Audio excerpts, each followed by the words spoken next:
그러나 하나님을 알지 못하던 시대는 무지하여 그럴 수 있었다 해도 이제 그리스도 안에서 새로운 피조물이 되었다면 또 내주하시는 성령 하나님을 통하여 성령의 감동으로 기록된 진리의 말씀으로 우리에게 무엇이 옳은 것이며 무엇이 잘못된 것이며 우리가 어느 길로 가야 하며 가면 안 되는 길에 대한 명확한 규정을 우리에게 주셨다면 우리는 진리의 말씀을 표본으로 삼고 우리에게 명하신 말씀대로 순종하며 살아가는 것은 당연한 것입니다. 특별한 것이 아니라 당연한 우리가 마땅히 지켜야 할 본분이라는 말씀이죠.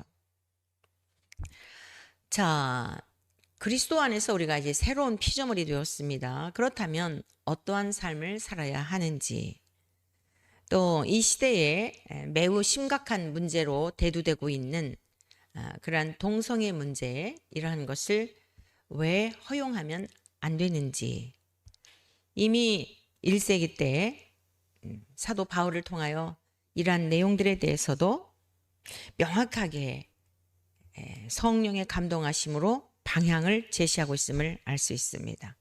자, 성도의 마땅한 생활 첫 번째, 우리가 구원받은 그리스도인으로서 마땅한 생활을 해야 하는데요. 그에 걸맞는 삶을 살아야 하는데 첫 번째 우리가 무엇을 조심하며 주의하며 살아야 할까? 이름조차 부르지 말라라고 이렇게 권면하고 있습니다. 에베소서 5장 3절의 말씀입니다. 음행과 온갖 더러운 것과 탐욕은 너희 중에서 그 이름조차 부르지 말라. 이는 성도에게 마땅한 바니라. 특별한 게 아니라는 거예요. 당연하다는 겁니다. 자, 왜 이토록 음행이라든가 온갖 더러운 것들 또 탐욕 이러한 것은 너희 중에서 그 이름조차 부르지 말라고 이렇게 권면하는 것일까요? 음행이라고 하는 이 단어는요, 매음이라는 뜻입니다. 이 포르네이아라고 하는, 여러분 포르노 많이 들어보셨죠? 이 매음이란 뜻이에요. 포르네이아라고 하는 이 매음이라는 것은 이 단어의 의미는요, 돈을 위한, 그러니까 자기의 육체를 돈을 위해서 돈을 위한 이 남창에서 유래한 거예요. 포르노스라고 하는 이 남창이란 단어에서 유래한 것입니다. 난봉금, 남봉군, 간음자, 밀통하는 사내라는 뜻입니다. 돈을 위해서 남성들이요 자기의 몸을 매매하는 이러한 것에서 유래가 되는 거예요. 이 음행이라는 것이.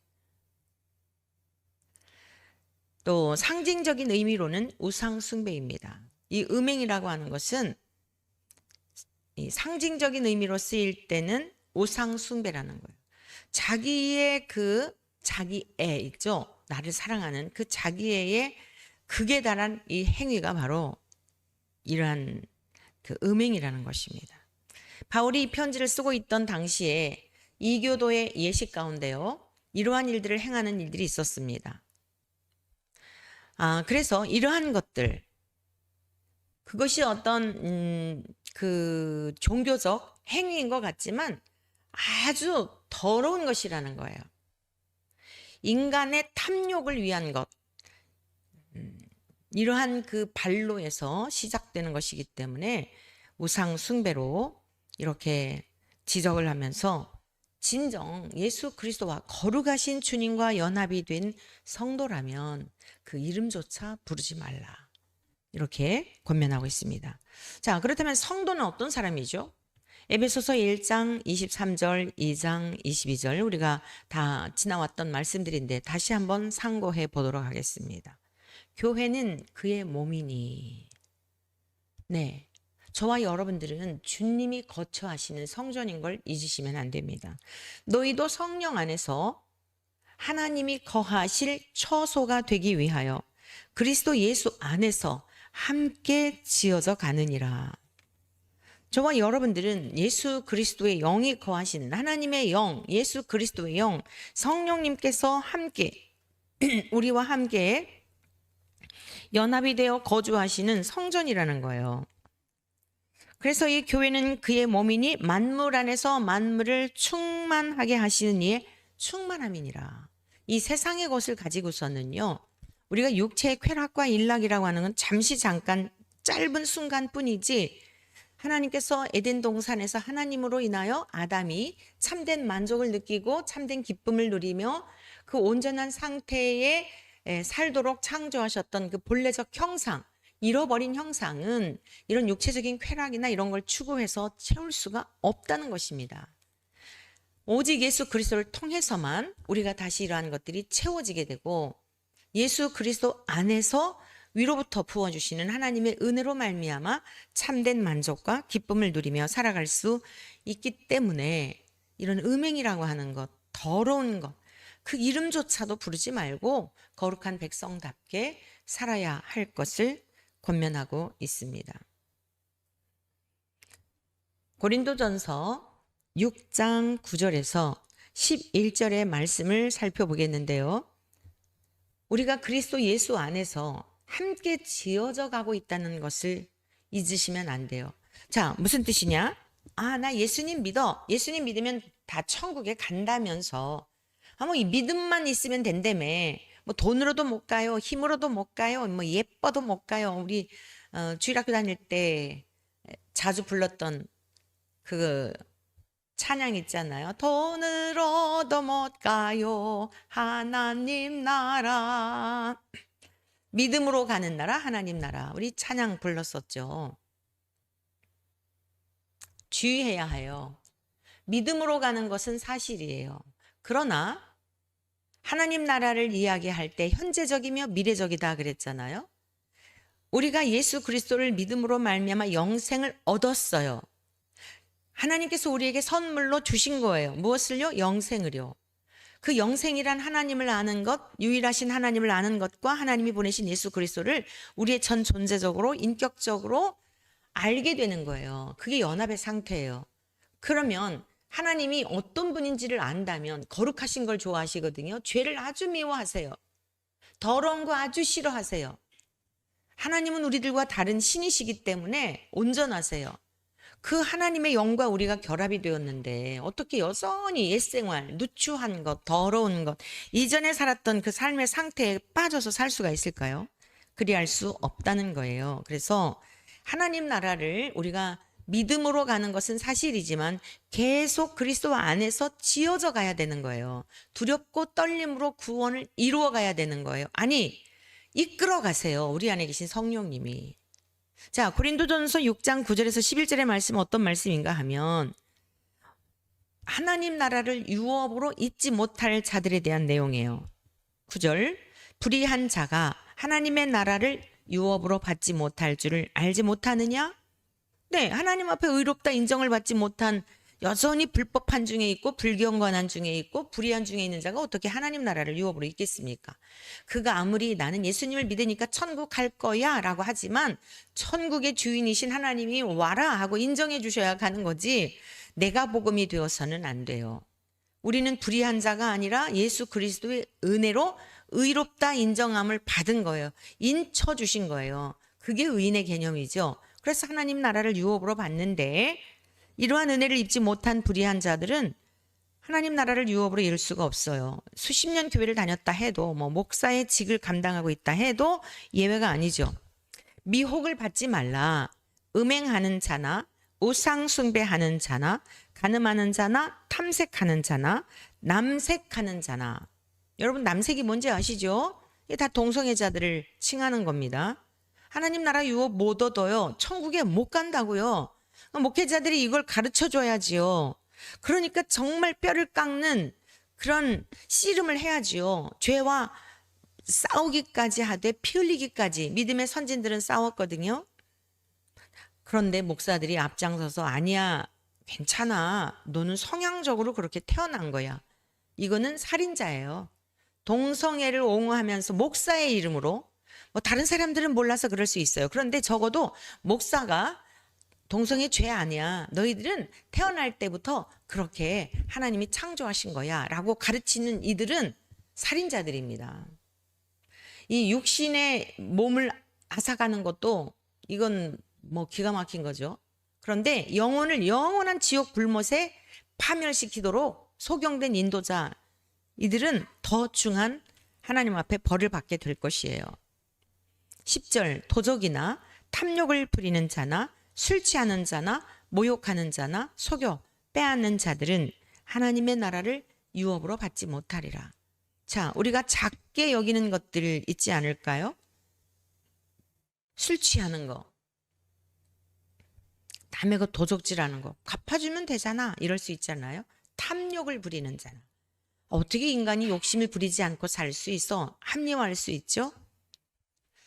11절 말씀을 잘 살펴보셔야 합니다. 너희 중에 이와 같은 자들이 있더니, 과거에 어땠다고요? 다 우리 여기에 탐욕 안 품은 사람들이 어디 있겠어요?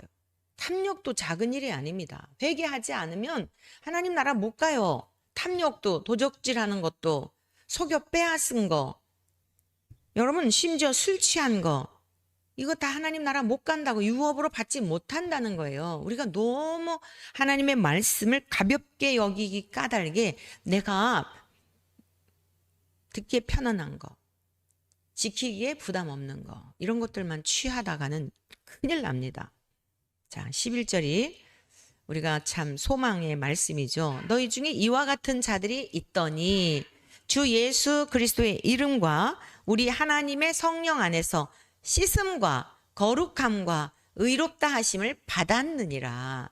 자, 앞부분에 있는 이렇게 우리가 이 안에 들지 않는 자가 없어. 모두 하나님과 상관없고 우리는 하나님 나라를 유업으로 이을 그런 자격이 없는 사람들이었는데, 우리 주 예수 그리스도의 이름과 우리 하나님의 성령 안에서 죄를 깨닫게 하시는 은혜를 입어 죄 씻음을 받고, 회개하면 용서해 주시잖아요. 그리스도의 보혈로 죄 씻음을 받고 주님과 연합이 된 거룩함과 의롭다 하심을 받은 자가 된 거예요. 받았단 말이에요. 그럼 어떻게 해야 돼요? 그래서 함부로 살 수 없는 것입니다. 누구든지 죄를 뉘우치고 돌아오면 죽음의 순간까지 기회를 주셨거든요. 우리의 목숨이 끝나면 어쩔 수 없지만 살아있는 동안에 회개하고 돌아오면 하나님은 사랑이 무궁하시죠. 바다보다, 태산보다, 저 하늘보다 비교할 수 없는, 측량할 수 없는 사랑으로 언제라도 돌이키면 용서하여 주시는 분이십니다. 자, 그래서 우리가 그리스도 안에서 생명을 얻은 자가 된 것이 분명하다면, 과거에는 그랬었는데 이제 육체를 더럽힐 수 없다는 것입니다. 고린도전서 6장 18절에서 20절의 말씀입니다. 음행을 피하라. 사람이 범하는 죄마다 몸 밖에 있거니와 음행하는 자는 자기 몸의 죄를 범하느니라. 왜 이렇게 음행에 대한 것을 강조하고 또한 그러한 삶으로부터 청산할 것을 권면하고 있는가 하면 몸 안에 짓는 죄이기 때문입니다. 자, 19절. 너희 몸은 너희가 하나님께로부터 받은 바 너희 가운데 계신 성령의 전인 줄을 알지 못하느냐? 너희는 너희 자신의 것이 아니라 값으로 산 것이 되었으니 그런즉 너희 몸으로 하나님께 영광을 돌리라. 자, 저와 여러분들은요, 굉장히 중요한 하나님의 소유예요. 그런데 하나님이 우리를 자녀 삼아 주시고 하나님의 소유된 자요, 또 천국 백성으로, 거룩한 나라로, 왕같은 제사장으로 우리가 하나님 앞에 택정함을 입은 것은 엄청난 대가를 하나님이 지불해 주신 거예요. 성자 예수님을 통하여 지불해 주시고, 그래서 값으로 산 것이 되었어요. 하나님의 소유가 된 거예요. 우리의 소유권은 우리에게 있는 게 아닙니다. 하나님께 있는 거예요. 근데 억지로나 부득이함으로요? 아니요. 하나님은 절대로 인격이시기 때문에 억지로나 부득이함으로 하나님을 믿어준다고 하는 사람들을 용납하시진 않아요. 내가 믿어주는 거야, 이거 아니에요. 믿어주는 게 어디 있습니까? 황송하게 생각해야죠. 믿어주는 것 아닙니다. 내가 예배 드리러 내가 당신 때문에 예배 드리러 가주는 거야. 이거 너무너무 비참한 겁니다. 여러분 한번 생각해 보세요. 부부지간에도 사랑하지 않는데 내가 그냥 살아주는 거야. 당신 불쌍해가지고 내가 살아주는 거예요. 여러분 그 관계가 온전한 관계일까요? 인격적인 관계일까요? 그 참 비참한 거예요. 그 상대방 더 비참한 거예요. 우리 주님과의 관계는 그런 게 아니에요. 값으로 삼바되었는데 우리가 이런 거룩한 삶을 사는 것은 감사해서, 감격해서 내가 무엇이길래 알지 못했을 때 지었던 죄들을 위하여 주님이 2000년 전에 이미 다 갚아주시고 나를 하나님의 자녀 삼아 주셨나. 이 사실이 너무 감사해서 예배를 그냥 드려주는 게 아니라 우리가 할 수 있는 게 없잖아요. 하나님을 어떻게 경외합니까? 하나님께 뭘 드려야 하죠? 영이신 분인데. 그러니까 하나님이 약속하신 대로 예수님께서 이 땅에 오셔서 보여주시고 가르쳐주신 대로 우리의 마음과 뜻과 정성을 다하여 힘을 다하여 목숨을 다하여 하나님을 사랑하되 그 사랑의 표현이 뭐라고요? 예배.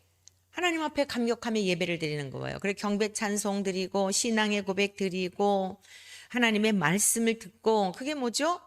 내 모든 것의 주권이 주님께 있습니다. 정말 전심을 다해 하나님을 경배합니다. 그 자리에서 일어나서 찬양과 경배하면서 앞에 이제 그 목회자가 인도자가 예배로에 초청을 하고 부르고 난 다음에 우리가 또 신앙 고백을 하고 자리에서 일어나서 경배 찬송 이런 모든 행위들이 경외심의 표현인 거예요.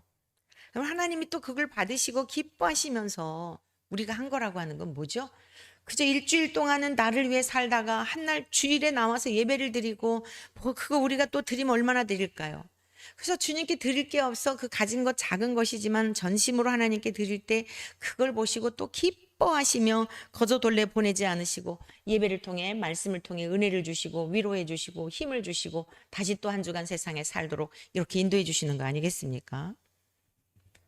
우리가 이 사실을 깨달았다면 이 믿음으로 신앙생활을 한다면 우리 몸으로 하나님께 영광을 돌리는 삶을 살 수밖에 없는 거예요. 지금까지는 내가 죄와 벗삼아 살았지만 생각하기도 창피하다. 너무 누추한 삶을 살았는데 남은 여생을 어떻게 살아야 할까? 하나님의 기쁨을 위해 살아야 되겠다. 그러면서 결단하고 거룩한 삶을 사게 되겠죠. 그러면 어떨까요? 이러한 삶은요. 두 번째, 감사하는 말을 하라. 언어가 달라지게 돼 있어요. 에베소서 2장 20절의 말씀인데 우리의 신분에 대한 겁니다. 그러므로 이제부터 너희는 외인도 아니요 이방인도 아니라는 거예요. 나그네도 아니요 오직 성도들과 동일한 시민이요 하나님의 권속이라. 유대인들은 이방인들을 매우 차별했잖아요. 그런데 그 이방인들도 그리스도께로 돌아왔더니 이제는 외인이 아니라는 겁니다. 유대인이나 이방인이나 차별 없이 사랑하시는 하나님의 은혜로 말미암아 우리가 하나님 나라의 시민으로서 하나님 나라의 권속으로서 새로운 신분을 취득한 거예요. 그러면 거기에 걸맞는 삶을 살아야 되지 않을까요? 에베소서 5장 4절의 말씀입니다. 누추함과 어리석은 말이나 희롱의 말이 마땅치 아니하니 오히려 감사하는 말을 하라. 자, 여기서 누추함이란 외설이라는 뜻이에요. 어리석은이라는 이 단어는요, 분별 없는 말, 어리석은 말이나, 그러니까 외설적인 말이나, 분별하지 않고 그냥 막 뱉어내는 말이나, 희롱의 말, 상스러운 말, 시시덕거림, 또 저질 농담이라는 뜻이거든요. 우리가 이제 특히 남성분들, 여러분도 이 청년의 시절에 그 음담패설이라는 이런 용어들을 들어보셨을 거예요. 그런 아주 지저분한 이야기들, 무익한 이야기들, 어떤 듣기에도 민망한 이야기들, 이런 것들은 성도들의 마땅한 말이 아니라는 거예요. 여러분, 그리고 그런 말을 하다 보면 이렇게 양심에서 거리낌이 있지 않나요? 오히려 뭘 해야 돼요? 감사하는 말을 하라는 거예요. 감사하는 말. 그러니까 우리가 사실 평생 살면서 감사할 것밖에 없어요. 우리 한번 오늘 이 말씀을 들으며 결단하시면 어떨까요? 내 일평생 사는 동안 내 입술을 열 때마다 감사만 하리라. 이상해요. 불평하는 말을 하잖아요. 험담을 하잖아요.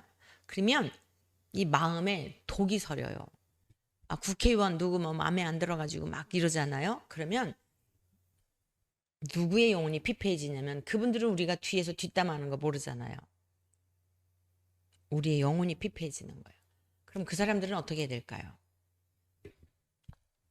지금 한국 반동성애 교단 연합이라든가 여러 단체에서 차별금지법을 제정하지 못하도록 집회도 하고 매주 화요일마다 박주민 의원 앞에서 집회하고 또 저쪽에 수원인가요? 그 지역에 권인숙이라고 하는 또 예비 이제 내년에 총선에 나오려고 하나 봐요. 근데 이제 그 법 발의한 과거에 그런 것들을 보니까 국회의원 되면은 보통 골치 아픈 게 아니에요. 그래서 지금 두 팀으로 나뉘어 가지고 그런 집회들을 하는데 막아야죠.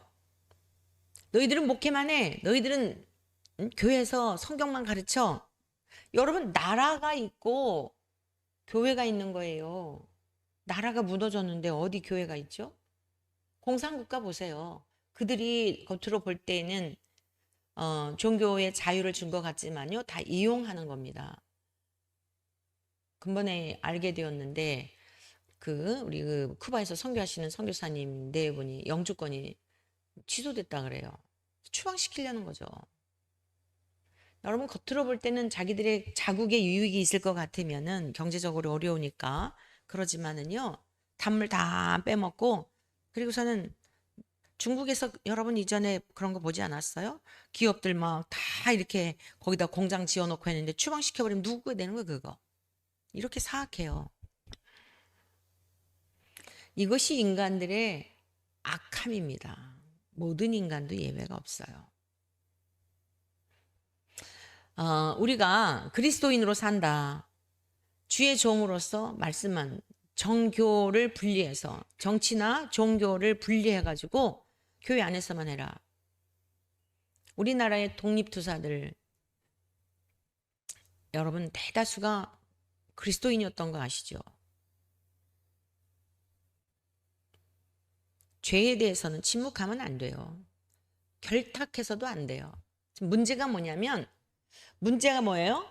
이게 이제 정권을 잡으면 그 옆에서 기생하면서 무엇인가 자기의 득을 취하려고 하는 게 문제죠. 목회자들이 무엇이 바른 길인지 전해주어야죠. 지도자들이 잘못된 길을 갈 때는 아주 따끔하게 책망을 해야 합니다. 왜냐? 이거는 국가의 문제이기 때문에요. 그것도 누가 싫어서가 아니라 잘못된 정책을 펼치게 되면 이거는 나라가 무너지는 일이고 후세대가 바로 서지 못하고 죄악의 물결에 다 휩쓸리게 되면 각 가정 세울 수가 없는 거예요. 오늘 제가 잠깐 단톡에다 글을 썼는데요. 제가 이렇게 전사의 이미지가 좀 있나 봐요. 그래서 뭐 그런 이야기들을 하고 그러는데 마음이 어려워요. 정말 싫어요. 고단하고 매일 마음이 무겁습니다. 오늘도 이제 아침 방송 끝나자마자 경기원에 이동한 재판이 있는데 가게 될 거예요. 가서 그냥 기도를 해도 보태고 저녁에 또 거기 이제 끝나자마자 광화문으로 가서 경기원회가 저기 안양에 있는데 안양인가 그쪽이에요. 안양 그쪽. 끝나자 다시 또 광화문으로 가요. 너무 고단해요. 주일 지나고 월요일은 얼마나 고단한지 몰라요. 그래서 사실 솔직한 고백이지만 아휴 어서 은퇴의 때가 오면 좋겠다. 정말 쉬고 싶다. 근데 이게 특정한 사람만 하는 것으로 생각하는 게 너무 답답한 거예요. 저 사람은 성향이 그래서 그런 걸로 생각하는 게 너무 속상한 거예요. 아니에요. 아니 지금 이번에 수해 때도 그 기사분이 막 손이 다 이렇게 진짜 감동이더라고요. 한 영혼이라도 한 사람이라도 살리려고 그 트럭으로 끌어올리고 난간 잡게 하고 너무 기쁜 소식이 있는데 현대에서 1억 5천인가 뭐 얼마짜리 트럭을 선물했대요. 또 회사에서도 5천만 원 상당을 또 이렇게 보수하라고 뭐 주고 그랬다는. 여러분 우리가 하는 일이 뭐죠? 수해 당했을 때 물에서 건져주는 정도가 아니에요. 영원한 지옥으로 갈 사람들을 천국으로 보내는 그 일이에요. 나라가 있어야 사람들이 살고 있어야 그들에게 복음을 전하기 때문에 그래서 나가서 하는 거예요. 여러분 이런 일을 안 할수록 인기 좋아요. 불편한 얘기 안 하면 사람들 다 좋아하거든요. 옳다 아니다 이거 얘기를 하는 순간 적이 생겨요. 깨어나시기를 바랍니다. 다 핑계거리 있어요. 저 집에서 기도해요. 진정한 기도는 행동을 통해서 나타난다고 봐요. 정말 기도는 행동하는 신앙과 함께 가지 않으면 글쎄요. 하나님 앞에 기도하면은 행동하도록 감동을 주시지 않나요? 그 문제들이 보여지지 않나요? 나를 위한 기도가 아니라 나를 위한 기도라도 그렇죠? 뭔가 행동하도록 촉구하지 않나요? 그게 참된 기도 아닌가요? 가만히 앉아서 다 세상으로부터 단절하고 수도원에 올라가가지고 기도하면서 그거 얼마나 좋아요. 편안하고. 누구한테 낮은 소리 들을 이유도 없고. 그러나 기도하다 보면 영적으로 예민해지게 되고 나라가 어떻게 될 것을 미리 예측하게 되고 이거 내버려 두면 큰일 나겠고 그걸 깨닫게 하는데 어떻게 침묵하냐고요. 파수꾼이에요. 파수꾼. 에스겔 선지자를 통하여 하나님이 말씀하셨죠. 자, 파수꾼의 사명이 뭐예요? 잠자면 안 돼요. 그래서 적들이 지금 쳐들어오는지 아닌지를 늘 살펴야 되거든요. 적들이 오는데도 불구하고 넉넉고 아무 개념도 없이 멀뚱멀뚱 쳐다보고 있다. 그 전쟁에서 패했다. 그 피값을 파수꾼에게 찾는다 그랬어요. 나팔을 불지 않았기 때문에.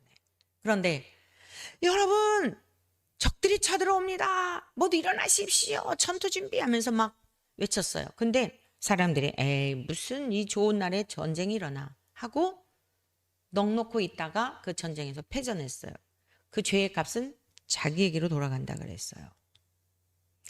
깨어나야 하겠습니다. 여러분 어떤 모양으로든지 행동하는 신앙이 나라도 살리고 교회도 살리고 결국 여러분의 가정으로 그 열매가 돌아가요. 우리의 자녀들이 편안하게 하나님을 고난 없이 경외할 수 있는 그런 유산을 물려줘야 되지 않겠어요? 결론적인 것은 하나님께 있어요. 고난을 통해서 또 후세대들이 정신을 차려야 하기 때문에 박해 시대를 허락해도 그것도 감사할 일이에요. 자, 어찌됐건 제가 잠깐 제 사역을 통한 좀 마음의 푸념을 하였는데 자꾸 이런 쪽으로 생각을 하니까 마음이 어렵더라고요. 아, 정말 왜 나만 그래? 오늘 단톡방에 어느 목사님이 광화문 기도회만 신경 쓰지 말고 박주민 의원 앞에도 좀 나오시오 이러고 올리셨는데 지난주에는 정 목사님하고 저하고 우리 강희경 집사님하고 셋이 했거든요. 참담하더라고요. 참담하더라고요. 아, 근데 이제 오늘 그 글을 쓰셨길래 제가 이렇게 쓰다가 보니까 근데 있잖아요. 감사로 바꿔보면요. 또 다 감사한 거예요. 미리 알게 하시고 의인 한 사람만 있어도 하나님께서는 바벨론 용서해 주신 그 이스라엘 백성들을 바벨론의 그런 포로로 잡혀가고 하는 그 어려움으로부터 구원해 주시고 싶으신 게 아버지의 마음인데 감사한 생각 여러분 건강하기 때문에 또 가만 생각해 보면요 제가 이제 그 시골에서 만약 목회를 했잖아요 어떻게 광화문 중심에서 나가서 매주마다 와서 하겠어요 또 성도가 많잖아요. 그럼 막 애경사 그 하느라고 큰 교회 목사님들 보면 늘 피곤해 하시거든요. 돌 예배 드리러 가랴, 결혼식, 장례, 요즘 고령화 사회가 돼서 그냥 매주마다 장례 치르는 목사님들도 계시거든요. 딱 적당하게 성도님들 행복한 목회를 하도록 하늘 가족이 어떤지를 경험하는 행복한 목회를 하도록 이 환경 주신 것도 너무 감사하잖아요. 바쁘고 분주하고 그런데 어떻게 광화문에 나가겠어요. 감사로 바꾸면 다 감사한 거예요. 자, 몸이 또 불편해요. 어떻게 그 기도하러 가겠어요. 마음은 있지만 그러지 못하다. 또 제가 은퇴 얘기했지만 현직에 있기 때문에도 가능한 거예요. 은퇴했다는 건 뭐예요? 육체도 많이 쇠잔했다는 뜻이거든요. 감사의 조건을 생각하면 다 감사한 거예요. 그래서 오늘 결단해 봅시다. 내일 평생 사는 날 동안 감사의 조건만 바라보도록 주님의 마음으로 세상을 바라보게 도와주시고 입술은 감사하는 말을 하는 입술이 되게 해주십시오. 라고 우리가 이렇게 함께 기도했으면 좋겠어요. 이전의 모습하고 지금하고는 전혀 다른 그리스도인이 된 거죠. 전에는 우리가 다 어땠어요? 그 가운데서 행하여. 어떤 가운데요? 어둠 가운데서. 죄에 벗삼아 살아갔던 그 시대에 우리도 있었다는 거예요. 우리 육체 욕심을 따라 지내며 육체와 마음에 원하는 것을 하여 다른 이들과 같이 본질상 진노의 자녀였더니. 에베소서 2장 3절 말씀이죠. 근데 지금 어때요? 긍휼, 하나님의 긍휼하심을 입은 자녀가 되어 하나님 앞에 나 같은 인생을 구원해 주신 것 하나만으로도 감사할 이유가 있는 거예요. 나 같은 인생을 위하여 하나님이 성자 예수님을 보내주셔서 구원해 주신 것만으로도 감사한 거예요. 그 한 가지 때문에 평생 감사할 이유가 있어요. 왜냐? 이 땅에서 아무리 고난이 있어도 여기 종착역이 아니잖아요. 나그네 인생길이죠. 정거장이에요. 정거장. 이 땅에서의 삶은 정거장인 걸 명심하십시오. 죽음 너머에 여러분, 자, 그 정거장을 통과하게 종점에 이르게 되면 딱 두 갈래 길이 갈라지잖아요. 우리를 위하여 예비하신 하나님 나라가 있지 않습니까? 그래서 우리가 이 땅에서의 삶에 누추한 말 이제는 딱 금하고 감사하는 말을 하고 그리고 마땅한 성도로서의 거룩한 삶을 살아내는 우리 모두가 되어야 하겠습니다. 자, 그러면 이 음행에 대하여 이렇게 경고하고 있는 이유가 뭘까? 그 음행을 이야기할 때는 꼭 이 남색도 같이 이야기하곤 하는데 이 음행은 결국 우상숭배예요. 에베소서 5장 5절에서 7절까지 말씀을 같이 보시겠습니다. 너희도 정녕 이것을 알거니와 음행하는 자나 더러운 자나 탐하는 자 곧 우상숭배자는 다 그리스도와 하나님의 나라에서 기업을 얻지 못하리니 누구든지 헛된 말로 너희를 속이지 못하게 하라. 이로 말미암아 하나님의 진노가 불순종의 아들들에게 임하나니 그러므로 그들과 함께하는 자가 되지 말라. 자, 고린도 교회를 향해서도 권면했던 말씀. 지금 에베소 교회의 성도들에게도 모든 세대를 초월한 성도들에게도 동일한 말씀으로 권면하는 이유가 뭐죠? 음행하는 자나 동성애의 이 모든 근원적인 것은 마음에 하나님 두기를 싫어하기 때문에 내 육체의 만족, 우리가 다 하는 수고가 우리 몸을 위한 거잖아요. 먹거리를 위한 것도 몸을 위한 거고 직장 다니는 게 뭐 때문이에요? 직장 자체가 목적이 아니라 직장에 가서 수고함으로 주어진 결실물을 가지고 식품으로 바꾸어서 내 몸을 위해 먹고 살기 위해서예요. 월급날을 위해서 일하는 거잖아요. 제가 사실 너무 개념 없이 이렇게 목회 현장에 왔었기 때문에 막 그 직장에 다니면서 뭐 월급 올려주고 뭐 하고 거기에 매우 민감하고 막 월급날 제때 돈 안 주면 막 이런 거 제가 사실 이해를 못했어요. 왜냐하면 이 사역이란 목회자의 삶은 그냥 주면 주는 대로 안 줘도 뭐 달라고 할 수 있나요? 요즘은 이제 나이도 들어가니까 조금 달라지긴 했지만 조금 달라진 게 뭐예요? 그냥 하여간 돈에 관한 건 얘기를 참 못했어요. 근데 이 세상에 다니는 분들을 보면 직장 생활하는 분들을 보면 막 제때 안 준다든가 뭐 안 올려준다든가 뭐 한다 돈에 대한 것만 있으면 되게 마음이 힘들어하더라고요. 이해가 안 됐는데 제가 이해가 안 되는 사람인 거죠. 그게 정상인 거죠. 그 한 날 월급 받기 위해서 나머지를 일하는 거예요. 자기의 전부를 걸고 일하는 거잖아요. 그러니까 마땅한 수고에 대하여 대가를 지불하는 건 당연한 거죠.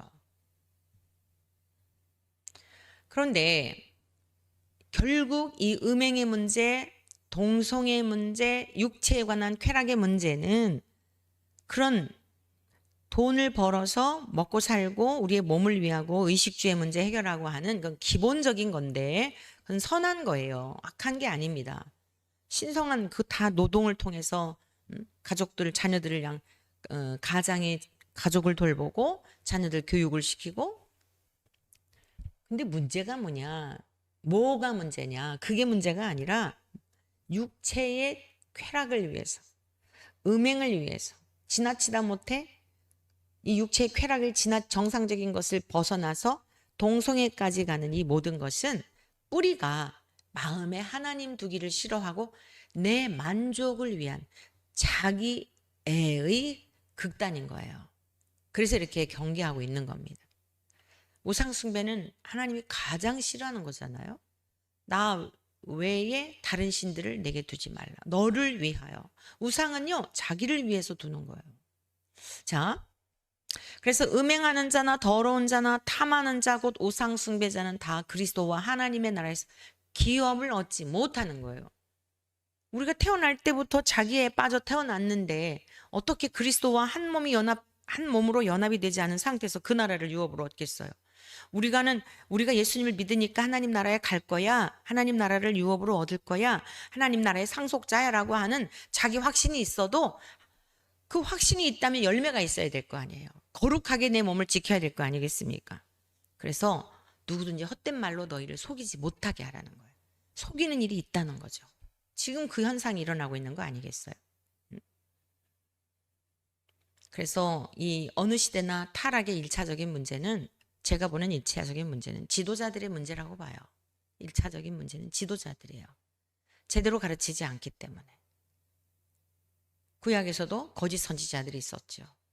신약에서도 마찬가지예요. 지금 성령 시대에 살고 있는 이 시대도 마찬가지예요. 초대교회 때도 영지주의자들이 있었죠. 바르게 가르치지 않고 바르게 가르침을 받는 자들을 미혹하는 거예요. 어떻게 해서든지. 그러면 그 지도자들 속에 악한 영이 그들의 생각을 통하여 사람들을 편케하고 사람들에게 인심을 얻게 하고 사람들의 마음을 훔치게 하여 그들의 마음을 훔쳐서 자기가 영광을 얻고자 하는 그 의도가 숨어 있는 거예요. 지도자는 영광을 받으면 안 돼요. 특히 성경을 가르치는 그리스도인은 안내자라니까요. 목회자 대단한 사람 아니에요. 안내자예요. 주님께로 안내하는. 목자도 아니에요. 목동이에요. 목자는 예수 그리스도세요.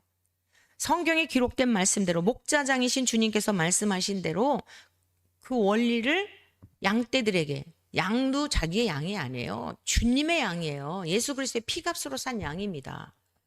목사도 성도들과 언젠간 떠나요. 은퇴 후에도 떠나는 거고 그 전에 불러가셔도 떠나는 거고 부모와 자식 간에도 다 떠나는데 끝까지 남을 인생이 누가 있습니까? 끝까지 남는 것은 하나님과 그 사람의 영혼이에요. 그 사람과 하나님과의 관계밖에는 남는 게 없는 거예요. 그분께로 인도해 드리는 것이지요. 목사 대단한 사람들 아니에요.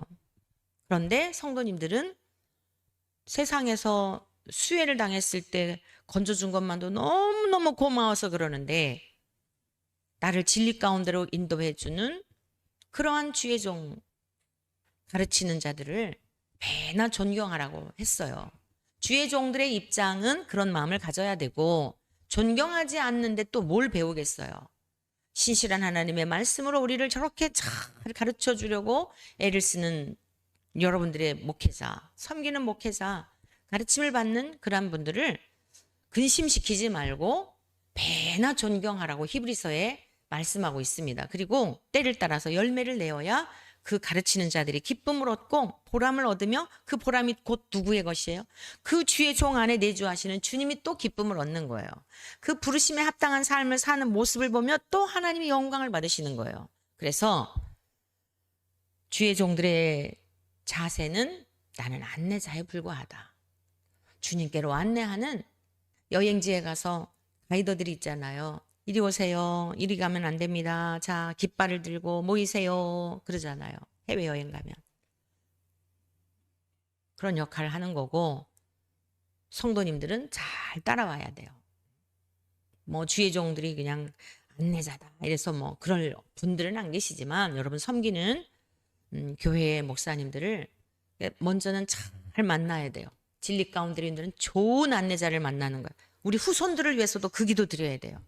이상한 지도자 만났다가는 믿음은 들음에서 난다고 왜 이단에 빠지죠? 자꾸 듣다 보면 그게 옳은 소리로 들리는 거예요. 특히 우리의 후손들을 위해서 정말 좋은 지도자 만나도록 하나님의 말씀으로 바로 인도할 수 있는, 잘 인도할 수 있는 진리대로 성경대로 제대로 바르게 잘 가르칠 수 있는 주의 종을 만나도록 정말 기도할 때마다 기도하셔야 됩니다. 전 그렇게 기도해요. 주님, 우리의 후손들이 저와 같은 주의 종들을 만나게 해주세요. 기도해요. 담대히요. 다른 거 아니에요. 제 안에 계신 주님, 그분과 연합이 되어 오직 주님만을 소망하며 살아가는 우리 후손들이 되기를 바라요. 우리 성도들도 그러한 성도들이 되기를 바라고요. 여러분들에게도 그러한 은혜가 있기를 축복합니다. 자, 이 가르치는 자들이 얼마나 엄청난 이 문제를 가르치는 자들만이 아니라 가르침을 받는 자들도 얼마나 문제가 있는지의 심각성에 대한 것을 에레미야 5장에서 말씀하고 있는데 5장 1절 2절에 있는 말씀은 제가 여러분에게 자주 인용해 드렸는데요. 한 번 더 살펴보겠습니다. 너희는 예루살렘 거리로 빨리 다니며 그 넓은 거리에서 찾아보고 알라. 너희가 만일 정의를 행하며 진리를 구하는 자를 한 사람이라도 찾으면 내가 이 성읍을 용서하리라. 저와 여러분들은 이 믿음을 붙드셔야 돼요. 다른 사람 보면 시험 들어요. 아침에도 제가 잠깐 어려웠는데 사람들 보면 시험 들어요. 왜 나만 이래야 되지? 시험 들어요. 주님만 바라보셔야 돼요. 이 말씀 붙들고. 그래, 한 사람만 깨어 있어도 하나님께서 용서해 주신다고 했으니 그 한 사람이 내가 되자. 이런 자세를 갖고 살아야 되고요. 2절. 그들이 여호와께서 살아계심을 두고 맹세할지라도 형식적인 신앙, 마음으로 하나님을 경외하지 않는 자들, 그 사람들은요. 하나님의 이름을 두고 살아계시다고 하면서 맹세할지라도 실상은 거짓 맹세래요. 자, 이와 같은 상태가 된 이유에 대하여 에레미야 5장 30절에서 31절에 말씀하고 있어요. 이 땅에 무섭고 놀라운 일이 있도다. 선지자들은 거짓을 예언하며 제사장들은 자기 권력으로 다스리며. 제사장들 아무나 제사장 되는 거 아니잖아요. 제사장 가문에 제사장이 나오잖아요. 구약에서는 특히 아론의 가문 가운데 하나님이 뽑으셨잖아요. 특권이잖아요. 그런데 그 권력으로 다스린다는 거예요. 누구의 힘으로 다스려야 되죠? 하나님 앞에 마음을 겸비해서 하나님이 주시는 것 가지고 하나님의 것으로 다스려야 되거든요. 자기의 것으로, 자기의 권력으로. 왜 그죠? 자기의 영광을 위해서 다스린다는 거예요. 자, 더 기가 막힌 게 뭔지 아세요? 내 백성은 그것을 좋게 여기니. 그래서 성도들도 탓할 수가 없어요. 누구를 탓할 수 없어요. 막 우리를 이렇게 가르쳐줘. 다 같이 의도가 있기 때문에 같이 망하는 거, 같이 그런 끼리끼리 만나는 거예요. 내 백성은 그것을 좋게 여기니. 분별하지를 못하고 따라가야 될 지도자인지를 알지 못하고 보암직하고 먹음직하고 지혜롭게 할 만큼 탐스러운 열매들을 덥석덥석 베어물고 사니 마지막에는 너희가 어찌하려느냐. 정말 이 시대에 어쩌면 이 시대에 우리가 살고 있는 이 시대를 보고 있는 이런 말씀 아닐까요? 정말 처처에 너무 많은 미혹하는 영들이 있어요. 무섭고 놀라운 일이라는 거예요. 선지자들은 거짓을 예언하고 제사장들은 자기 권력으로 백성들을 다스리고 교인들은 또 그걸 좋게 여긴대요. 정말 깨어내야 할 때입니다. 말씀을 맺겠습니다. 이 음란한 시대에, 이 시대에 우리가 빠지지 않고 노아 홍수 시대처럼 홍수가 나서 다 빠져가면서도 깨닫지 못했던 그 홍수의 물결에 빠져가는 거기에 속하지 않으려면, 하나님의 심판으로부터 우리가 피하려면 예수 그리스도의 십자가의 은혜와 그 능력을 붙드는 길밖에 없어요. 그것의 종합이 뭐죠? 말씀이에요. 지금 예수님 십자가에 매달려 계시지 않아요. 누추한 모습으로 계시지도 않아요. 다시 오실 주님 말구육간에 안 태어나셔요. 벌거벗은 십자가에 그런 모습 아니에요. 영광 중에 천사장들의 나팔 소리와 함께 공중에서 다시 오실 거예요. 초림 때는 죄인을 부르러 오셨어요. 재림 때는 의인을 부르러 오세요. 장성한 분량에 이르러야 합니다. 진리의 말씀을 꼭 붙드십시다.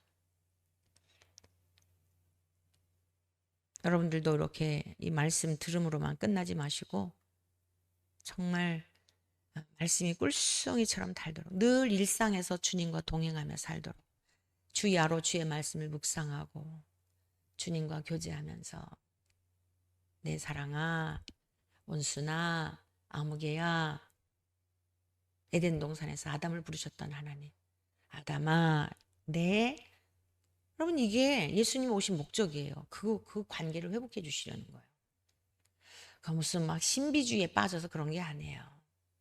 신비주의는 경계해야 돼요. 그러나 우리가 믿는 이 신앙의 세계는 매우 신비스러워요. 잃어버렸던 형상을 회복해서 늘 삶 속에서도 주님과 동행하며 살게 될 때에 어찌 누추한 말을 할 수 있겠어요. 어찌 우리가 나 자신을 숭배하는 육체의 쾌락에 빠져서 우상 숭배에 빠질 수 있겠습니까? 어찌 우리가 희롱하는 말이나 누추한 말을 할 수가 있겠습니까? 그 이름조차 부르는 거 내 안에 계신 여러분 안에 계신 성령님이 아주 불편해 하셔서 입 밖에 내지 못하게 하세요. 저와 여러분들 정말 예수 그리스도 안에서 연합된 자로 주님의 열매를 맺으며 주님의 기쁨으로 주님의 자랑으로 하나님의 영광스러운 제물로 살아가는 우리 모두 되시길 주의 이름으로 간절히 축원합니다.